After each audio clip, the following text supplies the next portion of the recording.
결혼 3년 차를 맞이한 32살의 김민준과 30살의 아내 이수진 부부는 겉보기에 특별한 문제가 없어 보이는 평범한 부부였습니다. 아직 아이는 없었지만 두 사람 모두 안정적인 직장을 다니고 있었고 주말이면 각자의 시간을 존중해주는 편이었죠. 민주는 회사 동료들과 가끔 골프를 치러 가거나 집에서 밀린 드라마를 보며 쉬는 편이었고 수지는 매주 토요일이면 어김없이 친정에 다녀온다고 했습니다. 결혼 전부터 이어져 온 패턴이었기에 민주는 전혀 이상하게 생각하지 않았어요. 오히려 효녀인 아내가 자랑스럽기까지 했습니다. 수진의 친정 식구는 부모님과 아직 시집가지 않은 여동생 이수아로 구성돼 있었습니다. 수아는 올해 28살로 대기업에 다니면서 부모님과 함께 살고 있었죠.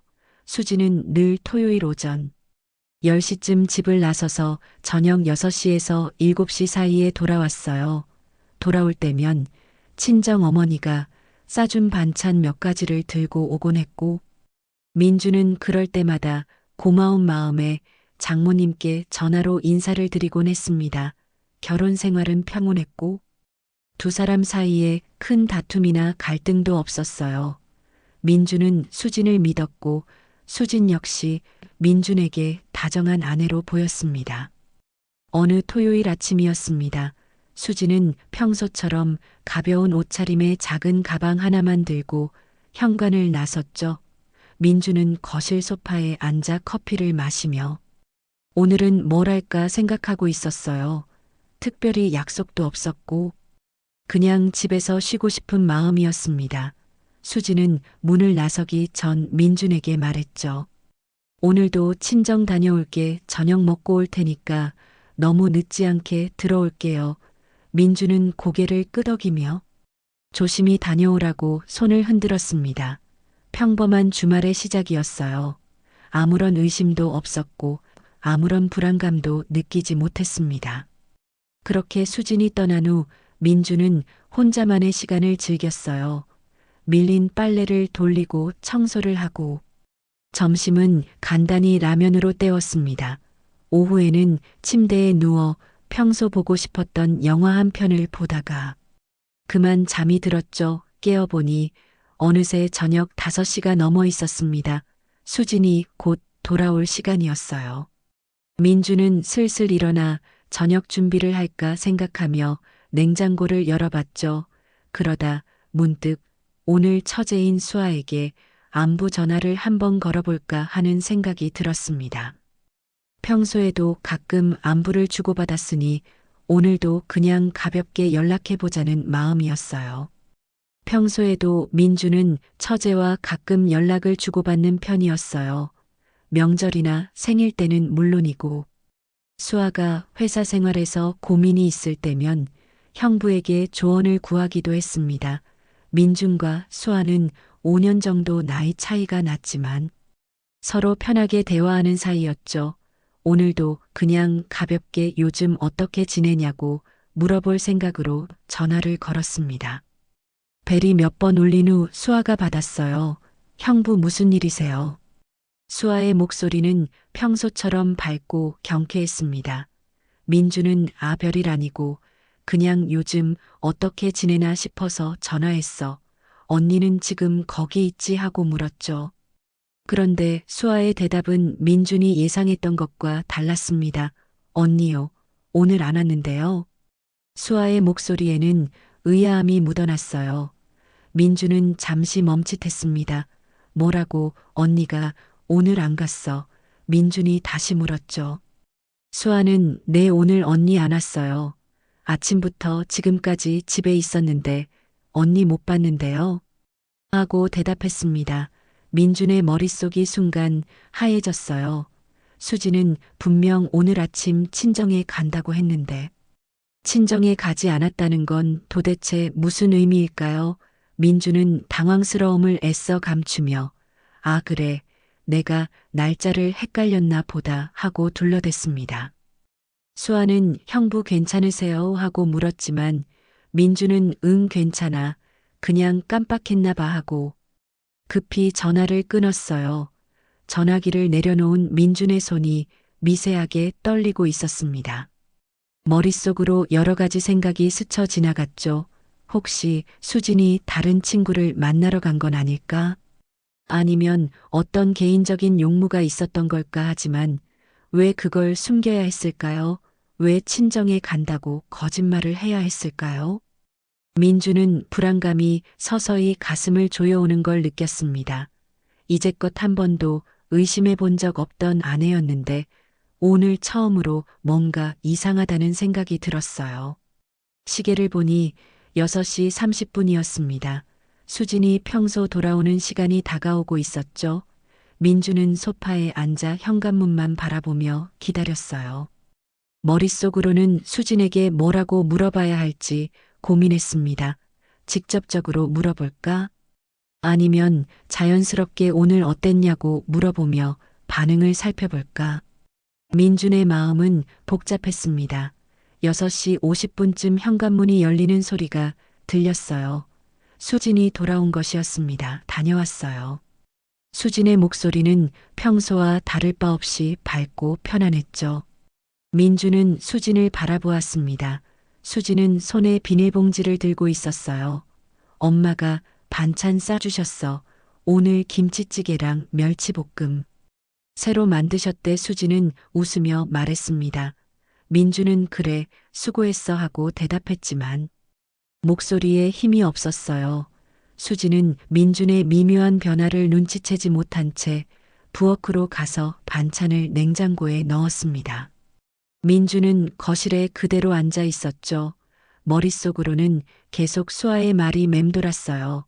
오늘 언니 안 왔는데요. 그 말이 귓가에서 떠나질 않았습니다. 그날 밤 민주는 잠을 제대로 이루지 못했습니다. 옆에 누워 편안하게 잠든 수진을 바라보며 민주는 생각했어요. 혹시 일회성 실수였을까? 아니면 이번이 처음이 아닐까? 만약 오늘만 친정에 가지 않은 게 아니라면 지난 몇 주 몇 달 동안 계속 다른 곳에 갔던 건 아닐까? 민주는 불안과 의심 사이에서 괴로워했습니다. 하지만 아직 확신할 수는 없었어요. 단 한 번의 전화 통화만으로 모든 걸 판단할 수는 없었습니다. 민주는 좀 더 지켜보기로 마음먹었죠. 그 주말 이후로 민준의 일상은 조금씩 달라지기 시작했습니다. 예전에는 아내가 토요일마다 친정에 간다는 말을 아무렇지 않게 받아들였지만 이제는 달랐어요. 매주 토요일 아침이 되면 민준의 가슴 속에는 묘한 긴장감이 흐르기 시작했죠. 수지는 여전히 같은 시간에 같은 말을 하며 집을 나섰습니다. 오늘도 친정 다녀올게요. 그 말을 들을 때마다 민주는 속으로 과연 정말 친정에 가는 걸까 하는 의문이 들었어요. 민주는 수진의 패턴을 관찰하기 시작했습니다. 출발 시간은 항상 오전 10시에서 10시 30분 사이였고 돌아오는 시간은 저녁 6시에서 7시 사이로 거의 정확했죠. 수지는 출발하기 전 샤워를 하고 평소보다 조금 더 신경 써서 옷을 골랐습니다. 화장도 평소 출근할 때보다 더 세심하게 했어요. 민주는 그런 수진의 모습을 보면서 이상하다는 생각을 지울 수 없었습니다. 단순히 친정에 가는 건데 왜 이렇게 신경을 쓸까 하는 의문이 들었죠. 하지만 민주는 아직 아무 말도 하지 않았습니다. 다음 주 토요일도 마찬가지였어요.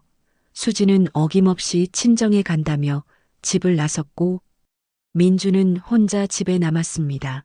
이번에는 민준이 먼저 수아에게 문자를 보냈죠.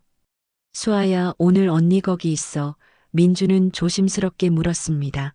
잠시 후 수아에게서 답장이 왔어요.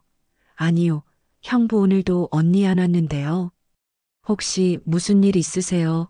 수아의 문자를 본 민준의 얼굴이 굳어졌습니다. 지난주만 그런 게 아니었던 겁니다. 이번 주에도 수지는 친정에 가지 않았어요. 민주는 답장을 보냈습니다. 아니야, 괜찮아. 그냥 궁금해서 물어봤어. 민주는 애써 태연한 척했지만 속으로는 혼란스러웠어요. 2번 연속으로 친정에 가지 않았다는 건 이제 우연이 아니었습니다. 수지는 분명 다른 곳에 가고 있었던 거죠. 그렇다면 도대체 어디로 가는 걸까요? 누구를 만나는 걸까요? 민준의 머릿속에는 온갖 최악의 시나리오들이 떠올랐습니다. 하지만 아직 확실한 증거는 없었어요. 민준은 더 확실한 사실을 확인하기 전까지는 수진을 추궁하지 않기로 했습니다. 그날 저녁 수진이 돌아왔을 때도 민준은 평소처럼 행동했어요. 오늘 친정에서 어땠어? 민준이 물었습니다. 수진은 아무렇지 않게 대답했죠. 응, 그냥 엄마랑 수다 떨고 밥 먹고 왔어. 아빠는 오늘 친구분들이랑 골프 가셨대. 수진의 거짓말은 너무나 자연스러웠습니다. 마치 정말 친정에 다녀온 것처럼 구체적인 이야기까지 덧붙였어요. 민주는 그 모습을 보며 씁쓸한 감정이 들었습니다. 이렇게 태연하게 거짓말을 할 수 있다는 게 믿기지 않았어요. 그 후로도 민주는 몇 주 동안 같은 방식으로 확인했습니다. 수진이 토요일에 나갈 때마다 민주는 수아에게 연락했고 매번 같은 대답이 돌아왔죠. 언니 오늘 안 왔어요.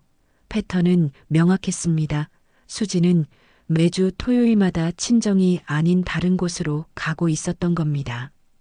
그것도 최소 몇 달 이상 계속된 일이었어요. 민주는 배신감과 분노가 치밀어 올랐지만 참았습니다. 감정적으로 대응하기보다는 냉정하게 사실을 파악하는 게 먼저라고 생각했죠. 민주는 수진의 다른 행동들도 유심히 관찰하기 시작했어요. 평일에는 수진이 이상한 점이 전혀 없었습니다. 출퇴근 시간도 규칙적이었고, 저녁에는 집에서 민준과 함께 시간을 보냈죠. 주말에도 일요일은 대부분 민준과 함께 보냈어요. 장을 보러 가거나 영화를 보러 가기도 했습니다. 하지만 유독 토요일만큼은 예외였어요. 토요일은 수진만의 시간이었고 그 시간 동안 수진은 민준이 모르는 누군가를 만나고 있었던 겁니다. 민준은 더 이상 추측만으로는 견딜 수 없다는 생각이 들었습니다. 직접 확인해야 했어요. 수진이 토요일에 정확히 어디로 가는지, 누구를 만나는지, 무엇을 하는지 눈으로 직접 봐야만 했습니다. 민준은 다음 토요일에 수진을 미행하기로 결심했죠. 가슴이 두근거렸습니다. 진실을 마주할 준비가 됐는지 스스로에게 물었어요. 하지만 이미 돌아갈 수는 없었습니다. 민주는 각오를 다졌죠. 다음 주 금요일 밤 민주는 잠을 설쳤습니다. 내일이면 모든 게 명확해질 거라는 생각에 불안감과 두려움이 교차했어요.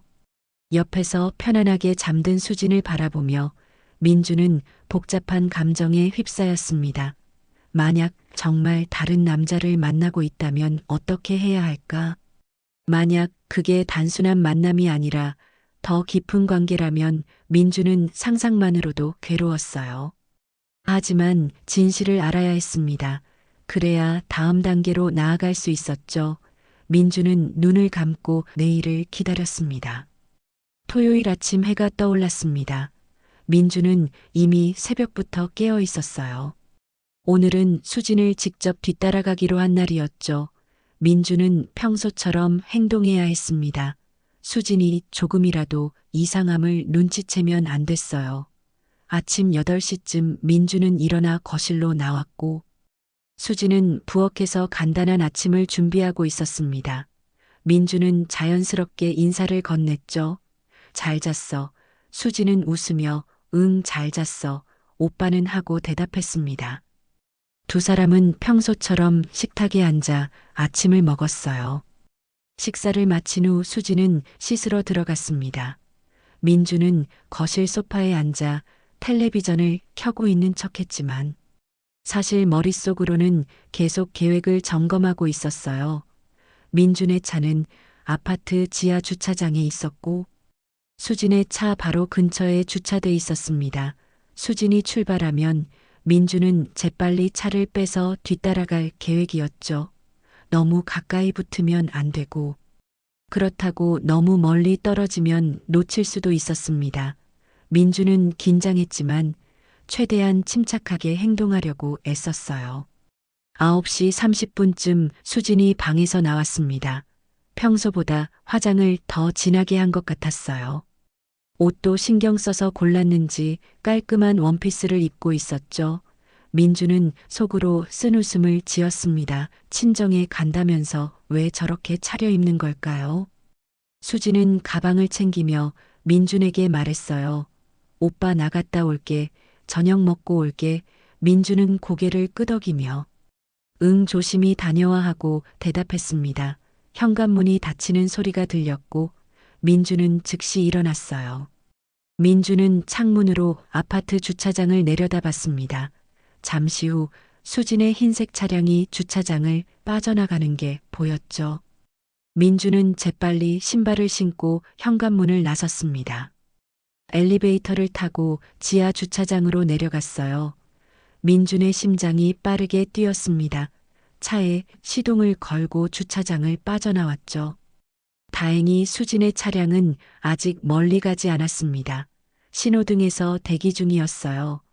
민주는 수진의 차와 두세 대 정도 거리를 유지하며 뒤따랐습니다. 수진의 차는 아파트 단지를 벗어나 큰 도로로 진입했어요. 민주는 긴장한 채 핸들을 잡고 있었습니다. 혹시 백미러로 자신을 알아볼까봐 조심스러웠죠. 하지만 수지는 전혀 눈치채지 못하는 것 같았습니다.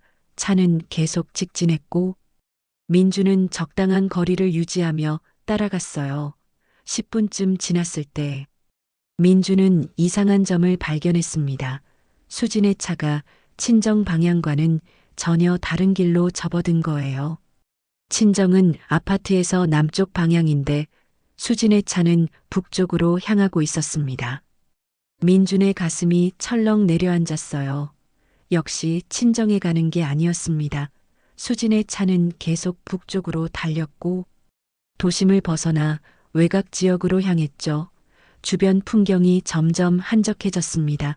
20분쯤 더 달렸을 때 수진의 차가 한 카페 앞 주차장에 멈춰 섰어요. 민주는 조금 떨어진 곳에 차를 세우고 상황을 지켜봤습니다.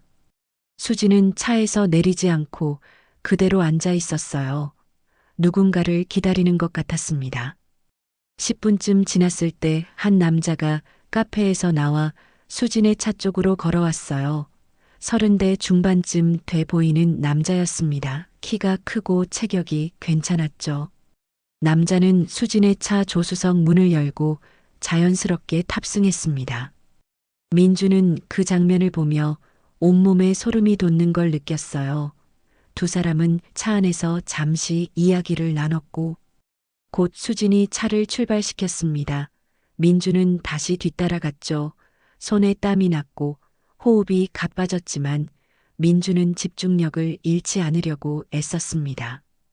수진의 차는 한적한 도로를 따라 이동했어요. 주변에는 산과 들판이 펼쳐져 있었고 차량도 많지 않았습니다. 민주는 더욱 조심스럽게 거리를 유지했죠. 얼마 후 수진의 차가 한 식당 주차장에 들어섰습니다. 민주는 조금 떨어진 곳에 차를 세우고 두 사람을 관찰했어요. 수진과 남자는 차에서 내려 나란히 식당으로 들어갔습니다. 두 사람의 모습은 너무나 자연스러웠어요. 처음 만난 사이가 아니라는 게 확연히 느껴졌죠. 민주는 주먹을 불끈 쥐었습니다. 1시간 정도 지났을 때 두 사람이 식당에서 나왔습니다. 수지는 웃고 있었고 남자도 편안한 표정이었어요. 두 사람은 다시 수진의 차에 탑승했고 차는 다시 출발했습니다. 민주는 계속 뒤따랐죠. 이번에는 차가 시내 쪽으로 향했어요. 15분쯤 달렸을 때 수진의 차가 한 모텔 주차장으로 들어가는 게 보였습니다. 민준의 머릿속이 하얘졌어요. 예상은 했지만 직접 눈으로 보니 충격이 너무 컸습니다. 민주는 모텔 맞은편 길가에 차를 세웠습니다. 수진과 남자는 차에서 내려 모텔 입구로 걸어갔어요. 두 사람의 걸음걸이는 익숙해 보였습니다. 마치 여러 번 와본 곳처럼 주저함 없이 들어갔죠. 민주는 차 안에서 그 모습을 지켜보며 온갖 감정이 뒤섞였습니다. 분노, 배신감, 허탈함, 슬픔, 모든 게 한꺼번에 밀려왔어요. 민주는 핸들을 잡은 채 고개를 숙였습니다. 숨이 막혔고 가슴이 찢어지는 것 같았죠. 하지만 민주는 울지 않았습니다. 대신 냉정함을 유지하려고 애썼어요. 민주는 차 안에 앉아 모텔 입구만 바라보고 있었습니다. 시간이 멈춘 것 같았어요. 주변의 모든 소리가 사라지고 오직 자신의 심장 소리만 들렸죠. 민주는 깊게 숨을 들이쉬었습니다. 지금 당장 모텔로 뛰어들어가고 싶었어요. 문을 박차고 들어가서 두 사람을 마주하고 싶었습니다. 하지만 민주는 참았어요. 감정적으로 행동하면 안 된다는 걸 알고 있었죠. 지금 필요한 건 분노가 아니라 증거였습니다. 냉정하게 모든 걸 기록하고 정리해야 했어요. 민주는 휴대폰을 꺼내 모텔 건물을 사진으로 찍었습니다. 주차장에 세워진 수진의 차량도 찍었죠. 번호판이 선명하게 보이도록 여러 장을 촬영했어요. 그리고 시계를 확인했습니다. 오후 2시 15분이었습니다. 민주는 메모장 앱을 열고 시간과 장소를 기록했죠. 또한 차량 블랙박스도 확인했어요. 오늘 아침부터 지금까지의 모든 이동 경로가 녹화돼 있었습니다. 수진이 남자를 태운 장면도, 식당에 들어간 장면도, 모텔로 향한 장면도 모두 기록돼 있었어요. 민주는 차에서 내려 조금 떨어진 곳에서 담배를 피웠습니다. 원래 담배를 피우지 않았지만 오늘만큼은 필요했어요.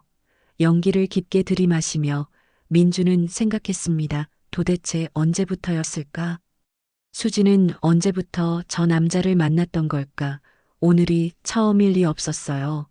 두 사람의 자연스러운 모습을 보면 최소 몇 달은 된 관계 같았습니다. 어쩌면 1년 이상일 수도 있었죠. 민주는 지난 시간들을 떠올렸어요. 수진이 매주 토요일마다 친정에 간다고 했던 모든 날들이 사실은 저 남자를 만나러 간 거였을 겁니다. 1시간이 지났습니다. 민주는 다시 차로 돌아와 앉아 있었어요. 2시간이 지났고 3시간이 지났습니다. 오후 5시가 넘어서자 모텔 입구에서 수진과 남자가 나왔어요. 두 사람은 여전히 편안한 표정이었습니다. 수진은 웃고 있었고 남자는 수진의 어깨에 손을 올리고 있었죠. 민주는 그 장면을 또다시 사진으로 찍었습니다. 손이 떨렸지만 최대한 선명하게 찍으려고 노력했어요. 두 사람은 차에 탑승했고 모텔 주차장을 빠져나왔습니다. 민주는 다시 뒤따라갔습니다. 이번에는 수진의 차가 아까 남자를 태웠던 카페로 향했어요. 카페 주차장에 도착하자 남자가 차에서 내렸습니다. 수진과 남자는 잠시 차 밖에서 이야기를 나눴죠. 민주는 멀리서 망원 기능으로 사진을 찍었습니다.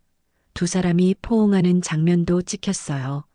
남자는 수진의 뺨에 가볍게 키스를 했고 수진은 손을 흔들며 작별 인사를 했습니다. 남자가 자신의 차로 걸어가고 수진의 차는 다시 출발했죠. 이제 수진은 집으로 돌아가는 중이었습니다. 민준도 수진의 뒤를 따라 집으로 향했어요. 하지만 민주는 수진보다 먼저 도착할 수 없었습니다. 그래서 중간에 다른 길로 빠져 시간을 끌었죠. 편의점에 들러 음료수를 사고 주차장에서 10분 정도 시간을 보냈습니다. 그리고 나서 천천히 집으로 돌아왔어요. 아파트 주차장에 도착했을 때 수진의 차는 이미 주차돼 있었습니다. 민주는 차에서 내려 엘리베이터를 탔죠. 집 현관문을 열고 들어서자 수진이 부엌에서 저녁 준비를 하고 있었어요. 오빠 왔어. 수진은 밝은 목소리로 인사했습니다. 민주는 응하고 짧게 대답했죠. 수진은 오늘 엄마가 반찬 많이 싸주셨어. 갈비찜이랑 나물도 있고 하며 이야기를 이어갔습니다. 민주는 아무 대꾸 없이 거실 소파에 앉았어요. 머릿속이 복잡했습니다. 지금 당장 따지고 싶었지만 참았어요. 아직 준비가 덜 됐다고 생각했습니다. 저녁 식사 시간이 됐고 두 사람은 식탁에 마주 앉았습니다. 수지는 평소처럼 이야기를 건넸어요. 오늘 엄마가 오빠 안부 물으시더라. 요즘 바쁘냐고. 민주는 고개만 끄덕였습니다. 말을 하면 감정이 폭발할 것 같았어요. 수지는 민준의 낮은 텐션을 눈치챘는지 무슨 일 있어? 피곤해 보여 하고 물었습니다. 민주는 아니. 그냥 좀 피곤해 하고 대답했죠. 수지는 그래, 푹 쉬어 내일은 집에서 쉬자 하며 웃었습니다. 민주는 그 웃음이 너무나 가식적으로 느껴졌어요. 식사를 마친 후 민주는 서재로 들어갔습니다. 컴퓨터를 켜고 오늘 찍은 사진들을 모두 컴퓨터로 옮겼어요. 차량 블랙박스 영상도 백업했습니다. 모든 파일에 날짜와 시간을 표시하고 폴더를 따로 만들어 정리했죠. 민주는 꼼꼼하게 증거를 정리했습니다. 이동 경로, 남자를 태운 시간, 식당 이름, 모텔 위치 모든 걸 엑셀 파일에 기록했어요. 또한 수진의 신용카드 사용 내역도 확인하기로 했습니다. 공동 계좌였기 때문에 민준도 언제든지 확인할 수 있었죠. 며칠 후 민준은 신용카드 사용 내역을 살펴봤습니다. 토요일마다 특정 식당과 모텔에서 결제된 기록이 있었어요. 적게는 3달, 많게는 6개월 전부터 같은 패턴이 반복됐습니다. 민주는 한숨을 쉬었어요. 수진의 외도는 오늘 하루만의 일이 아니었습니다. 최소 반년 이상 지속된 계획적이고 반복적인 관계였던 거죠. 민주는 모든 증거를 USB에 저장하고 안전한 곳에 보관했습니다. 이제 충분한 증거가 모였어요. 다음 단계를 준비할 시간이었습니다. 민주는 그 주말 이후로 평소와 다름없이 일상을 이어갔습니다. 출근하고 퇴근하고 수진과 함께 저녁을 먹었죠. 겉으로 보기에는 아무 일도 없는 것처럼 행동했어요. 하지만 민준이 내면은 완전히 달랐습니다. 매일 밤 수진이 잠든 후 민주는 서재로 가서 증거를 정리했어요. 사진, 영상, 카드 내역, 이동 경로 모든 것을 빠짐없이 기록했습니다. 민주는 감정보다 이성을 앞세우기로 했죠. 지금 필요한 건 분노의 폭발이 아니라 완벽한 준비였습니다. 민주는 변호사 상담을 알아보기 시작했어요. 인터넷으로 이혼 전문 변호사를 검색했고 후기가 좋은 몇 곳을 추렸습니다. 점심시간을 이용해 법률사무소에 전화를 걸었죠. 상담 예약을 잡고 필요한 서류 목록을 받았어요. 변호사는 배우자의 외도를 입증할 수 있는 모든 증거를 가져오라고 했습니다. 사진, 영상, 카드, 내역, 통화 기록, 문자, 메시지 등 가능한 모든 자료가 필요하다고 했죠. 민주는 이미 상당 부분 준비돼 있었지만 더 확실한 증거를 모으기로 했습니다. 며칠 후 민주는 수진의 휴대폰을 확인할 기회를 노렸어요. 어느 날 저녁 수진이 샤워하러 들어갔을 때였습니다. 수진의 휴대폰이 거실 테이블 위에 놓여 있었죠. 민주는 재빨리 휴대폰을 집어들었습니다. 다행히 잠금 비밀번호는 민준도 알고 있었어요. 결혼기념일 숫자였습니다. 민주는 메시지 앱을 열었죠. 그리고 저장된 이름 중 수상한 것을 찾기 시작했어요. 대부분은 친구나 회사 동료들이었지만 한 가지 눈에 띄는 이름이 있었습니다. 팀장님이라는 이름으로 저장된 연락처였어요. 민주는 그 대화방을 열었습니다. 수진과 그 남자 사이의 대화 내용이 쏟아져 나왔죠. 다음 주 토요일에도 만날 수 있어 보고 싶어 같이 있으니까. 너무 좋아 등 노골적인 내용들이 가득했습니다. 민주는 속이 뒤틀렸지만 침착하게 스크린샷을 찍기 시작했어요. 최근 몇 달간의 대화 내용을 빠르게 캡처했습니다. 샤워실에서 물소리가 들렸고 민주는 서둘러 스크린샷을 자신의 이메일로 전송했죠. 그리고 휴대폰을 원래 자리에 놓았습니다. 민주는 수진의 회사 정보도 알아냈어요. 대화 내용 중에 회사 이름과 그 남자의 실명이 언급돼 있었습니다. 민주는 인터넷으로 검색해서 남자의 신상을 파악했죠. 나이, 직책, 경력 모든 걸 조사했습니다. 남자는 수진과 같은 회사에 다니는 팀장이었어요. 수진보다 5살 많은 35살이었고 기혼자였습니다. 민주는 그 사실에 더욱 분노했어요. 수진만 잘못한 게 아니라 저 남자도 자기 가정을 배신한 거였죠. 민주는 상간자 소송도 함께 준비하기로 마음먹었습니다. 일주일 후 민주는 변호사 사무실을 찾아갔습니다. 점심시간을 이용해 회사를 빠져나왔죠. 변호사는 50대 중반의 경험 많아 보이는 여성이었어요. 민주는 준비해온 모든 자료를 테이블 위에 펼쳤습니다. 사진, 영상, 카드 내역, 문자, 메시지, 캡처, 이동 경로 기록 모든 것이 완벽하게 정리돼 있었죠. 변호사는 자료를 꼼꼼히 살펴보더니 고개를 끄덕였습니다. 증거가 아주 확실하네요. 이 정도면 이혼 소송에서 유리한 위치를 점할 수 있습니다.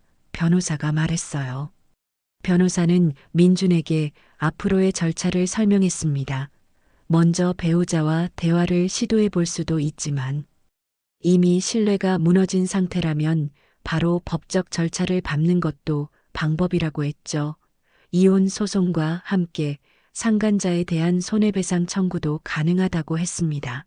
다만 상간자가 기혼자일 경우 그쪽 배우자에게도 알려질 수 있으니 각오해야 한다고 덧붙였어요. 민주는 상관없다고 했습니다. 오히려 그쪽 배우자도 알 권리가 있다고 생각했죠. 변호사는 민준의 결연한 태도를 보며 소송 준비를 시작하겠다고 말했습니다. 민준은 사무실을 나와 회사로 돌아가는 길에 멈춰 섰습니다. 한강이 내려다 보이는 다리 위였어요. 난간에 기대어 강물을 바라보며 민준은 깊은 한숨을 쉬었습니다. 결혼 3년이 이렇게 끝나는구나 하는 생각이 들었죠. 처음 수진을 만났을 때의 설렘, 결혼식 날의 행복, 신혼 시절의 달콤함 모든 게 주마등처럼 스쳐 지나갔어요. 하지만 이제 그 모든 것이 거짓이었다는 걸 알았습니다. 수진은 민준을 배신했고 그 배신은 용서받을 수 없는 것이었죠. 민준은 모든 준비를 마쳤습니다. 증거는 충분했고 변호사와의 상담도 끝났죠. 이제 남은 건 수진과 직접 마주하는 일뿐이었어요. 민주는 주말을 택했습니다. 토요일 오전 수진이 또다시 친정에 간다며 외출 준비를 하려는 순간이었죠. 민주는 거실 소파에 앉아 수진을 불렀습니다. 수진아, 잠깐 앉아봐. 이야기 좀 하자. 민준의 목소리는 평소와 달리 낮고 차가웠어요. 수진은 뭔가 이상함을 느꼈는지 조심스럽게 소파에 앉았습니다. 무슨 일이야? 수진이 물었죠. 민주는 테이블 위에 봉투 하나를 꺼내 놓았습니다. 그 안에는 지난 주말 찍은 사진들이 들어 있었어요. 민주는 천천히 사진을 한 장씩 꺼내 수진 앞에 놓았습니다. 첫 번째 사진은 수진이 남자를 차에 태우는 장면이었죠. 두 번째는 식당 앞에서 함께 걷는 모습. 세 번째는 모텔 주차장에 들어가는 장면이었습니다. 수진의 얼굴이 하얗게 질렸어요. 입술이 파르르 떨렸고 눈동자가 흔들렸습니다. 이게 뭐야? 수진은 떨리는 목소리로 물었지만 이미 변명의 여지는 없었어요. 민주는 계속해서 사진을 꺼냈습니다. 모텔에서 나오는 장면, 남자와 포옹하는 장면, 키스하는 장면까지 모든 게 선명하게 담겨 있었죠. 그리고 마지막으로 휴대폰 메시지.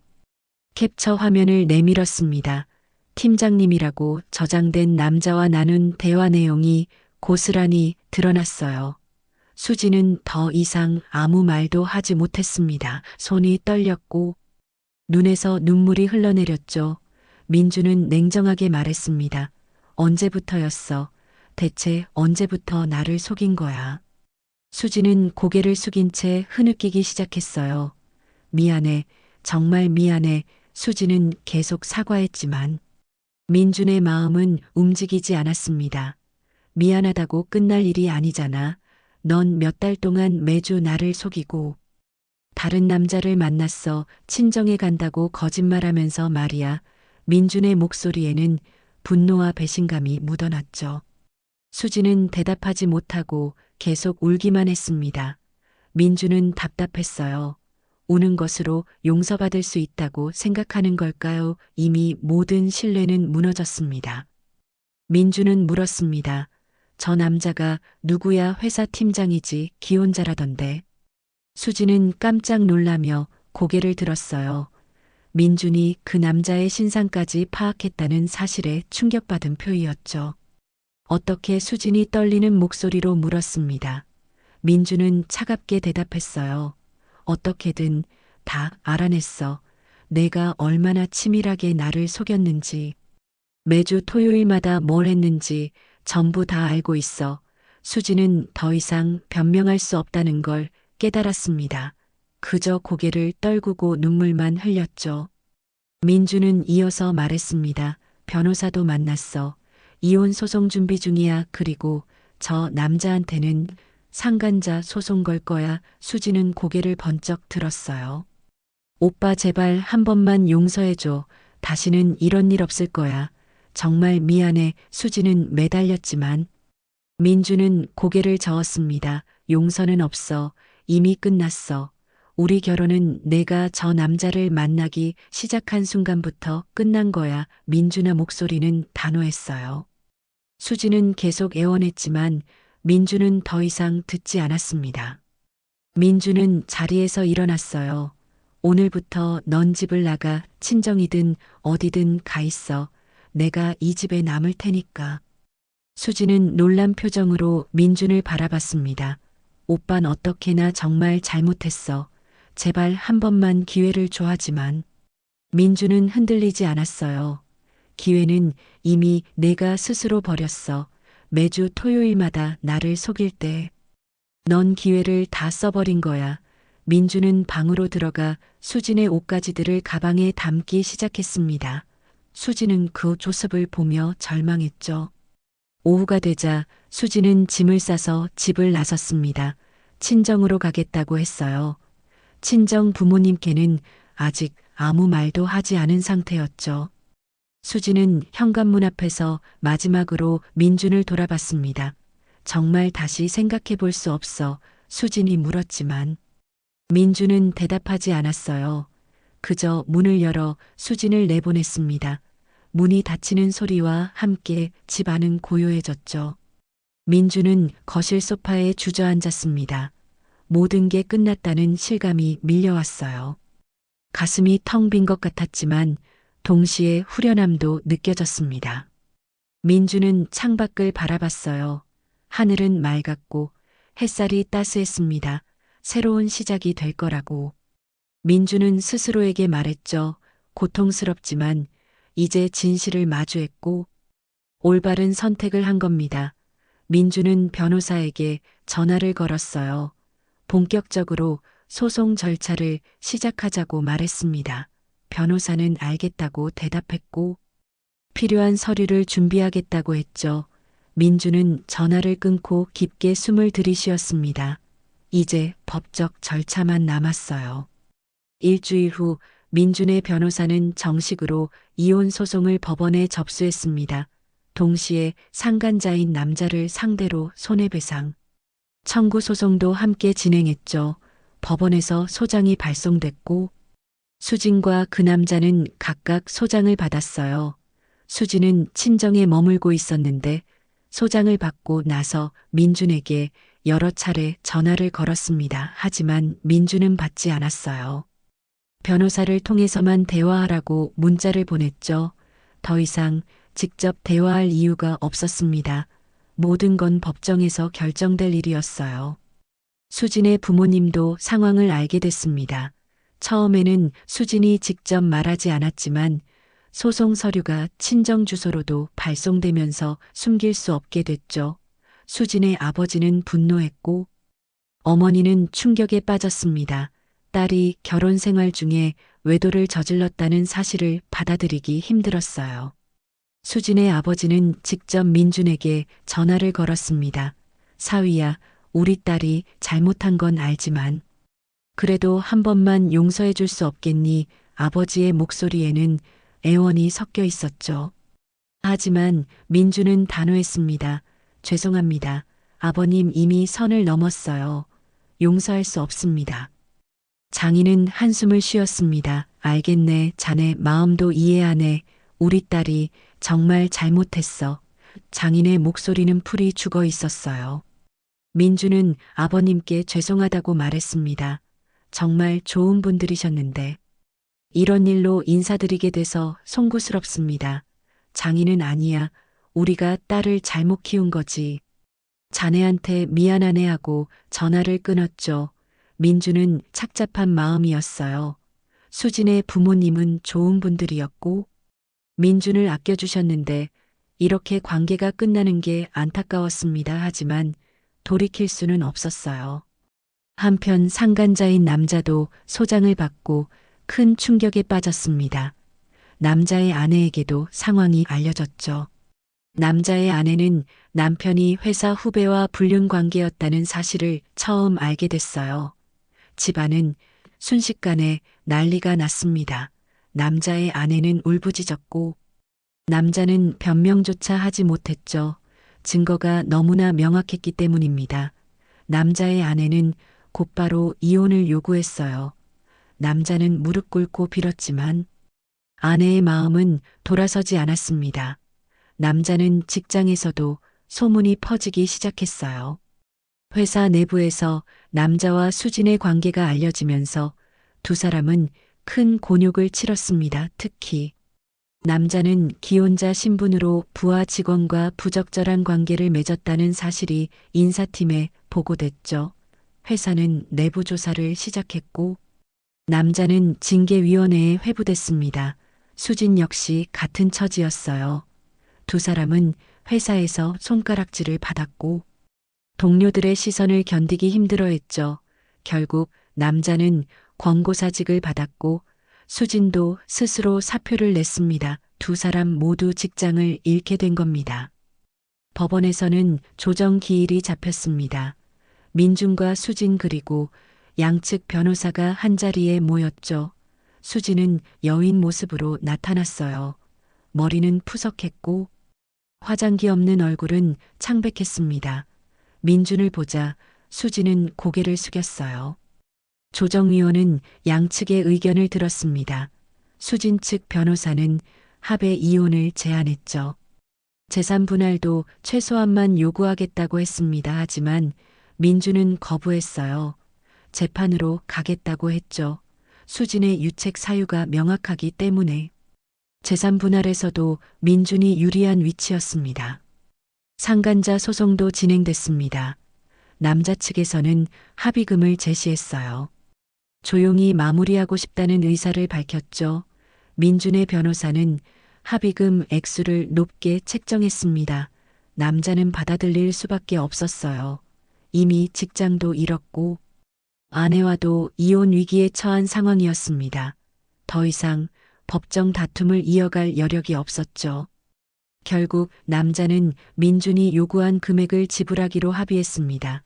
민준은 그 돈을 받는 게 목적이 아니었어요. 다만 잘못에는 반드시 대가가 따른다는 걸 보여주고 싶었습니다. 이혼 재판은 2달 후에 열렸습니다. 민준은 준비한 모든 증거를 법정에 제출했어요. 사진, 영상, 카드 내역, 메시지 기록 모든 것이 수진의 외도를 입증했습니다. 판사는 증거를 검토한 후 수진에게 물었죠. 인정하십니까? 수진은 고개를 숙인 채 네, 인정합니다 하고 대답했어요. 더 이상 부인할 수 없었습니다.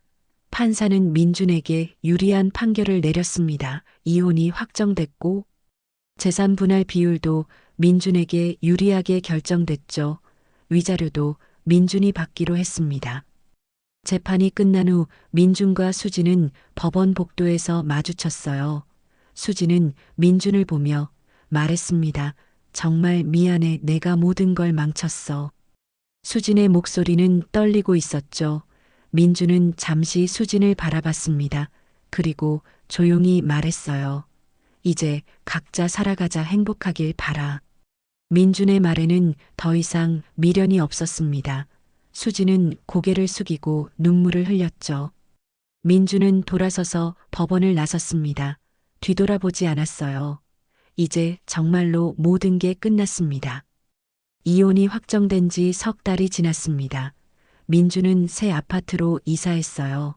예전에 수진과 함께 살던 집을 정리하고 완전히 새로운 곳에서 다시 시작하기로 했죠. 짐을 정리하면서 민주는 결혼 생활의 흔적들을 하나씩 치웠습니다. 웨딩 사진, 신혼여행 기념품 함께 찍은 사진들 모든 것을 박스에 담아 창고에 넣었어요. 더 이상 과거에 얽매이고 싶지 않았습니다. 민주는 앞으로 나아가기로 결심했죠. 새 아파트는 한강이 보이는 곳이었습니다. 아침마다 창문을 열면 상쾌한 바람이 들어왔어요. 민주는 회사 생활에도 더욱 집중했습니다. 이혼 과정에서 잠시 흔들렸던 업무 집중력을 되찾았죠. 동료들은 민준이 상황을 알고 있었지만 조심스럽게 배려해줬습니다. 민주는 감사했어요. 그리고 점차 일상을 회복해 나갔습니다. 주말에는 오랜만에 친구들을 만나기 시작했죠. 헬스장에도 등록했고 새로운 취미도 찾았습니다. 사진 촬영이었어요. 카메라를 들고 서울 곳곳을 다니며 풍경을 담았습니다. 새로운 것을 배우고 경험하는 게 민준에게는 치유가 됐죠. 시간이 흐르면서 민준의 얼굴에는 다시 웃음이 돌아왔습니다. 반면 수진의 삶은 완전히 무너져 내렸어요. 이혼 후 수진은 친정에 머물렀지만 부모님과의 관계도 예전 같지 않았습니다. 아버지는 수진을 볼 때마다 한숨을 쉬었고 어머니는 말수가 줄었죠. 여동생 수아도 언니를 대하는 태도가 달라졌어요. 실망과 안타까움이 뒤섞인 시선이었습니다. 친정은 더 이상 수진에게 편안한 안식처가 아니었어요. 오히려 자신의 잘못을 매일 되새기게 하는 곳이 됐죠. 수진은 방에 틀어박혀 지냈습니다. 외출도 거의 하지 않았어요. 직장을 잃은 수진은 재취업을 시도했지만 쉽지 않았습니다. 이력서를 넣어도 번번이 탈락했어요. 같은 업계는 좁았고 소문은 이미 퍼져 있었습니다. 면접을 보러 가도 이전 회사를 그만둔 이유를 설명하기 어려웠죠. 수진은 점점 자신감을 잃어갔습니다. 경제적으로도 어려워졌어요. 이혼 과정에서 받은 재산 분할금은 많지 않았고 당분간은 그 돈으로 버텨야 했습니다. 수진은 자신이 선택한 길의 대가가 이렇게 혹독할 줄 몰랐어요. 후회가 밀려왔지만 이미 되돌릴 수 없었습니다. 불륜 상대였던 남자의 상황도 비참했습니다. 아내와는 결국 이혼했고 아이들의 양육권도 아내가 가져갔죠. 남자는 아이들을 한 달에 한두 번밖에 만날 수 없게 됐습니다. 직장도 잃었고 재취업도 쉽지 않았어요. 업계에서 그의 평판은 바닥으로 떨어졌습니다. 민준에게 지불한 합의금도 상당했기에 경제적으로도 힘들었죠. 남자는 원룸으로 이사해 혼자 살게 됐습니다. 친구들도 하나둘 떠나갔어요. 결혼 생활을 배신한 남자를 누가 믿겠습니까? 남자는 모든 것을 잃었습니다. 수진과 남자는 이혼 후 연락을 끊었습니다. 서로에게 상처만 남긴 관계였죠. 처음에는 사랑이라고 착각했지만 그건 한낱 욕망과 일탈에 불과했어요. 두 사람 모두 그 대가를 톡톡히 치르고 있었습니다. 가정을 잃었고 직장을 잃었고 사회적 신뢰를 잃었죠. 주변 사람들의 따가운 시선을 견뎌야 했습니다. 한때 달콤했던 미래는 이제 평생의 낙인이 됐어요. 수지는 깨달았습니다. 자신이 얼마나 어리석었는지, 얼마나 큰 실수를 저질렀는지 말이죠.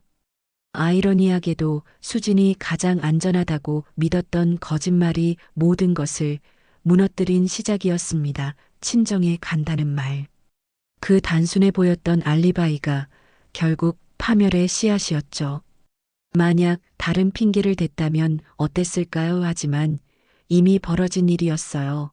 수지는 친정방에 앉아 창밖을 바라보며 생각했습니다. 모든 선택에는 책임이 따른다는 것을 너무 늦게 깨달았다고 말이죠. 매주 토요일마다 쌓아 올린 거짓말들이 결국 자신의 인생을 무너뜨렸습니다. 1년 후 민주는 완전히 새로운 삶을 살고 있었습니다. 승진도 했고 새로운 사람들과의 만남도 시작했어요. 과거의 상처는 여전히 남아 있었지만 더 이상 민준을 짓누르지 않았습니다. 오히려 더 강하게 만들었죠. 민주는 배웠습니다. 신뢰의 소중함과 진실의 가치를 말이죠. 그리고 자신을 존중하는 법도 배웠습니다. 민주는 앞으로 나아갔어요. 과거는 과거일 뿐이었습니다. 밝은 미래가 기다리고 있었죠. 민주는 웃으며 새로운 하루를 맞이했습니다. 행복은 다시 찾아올 것이었습니다.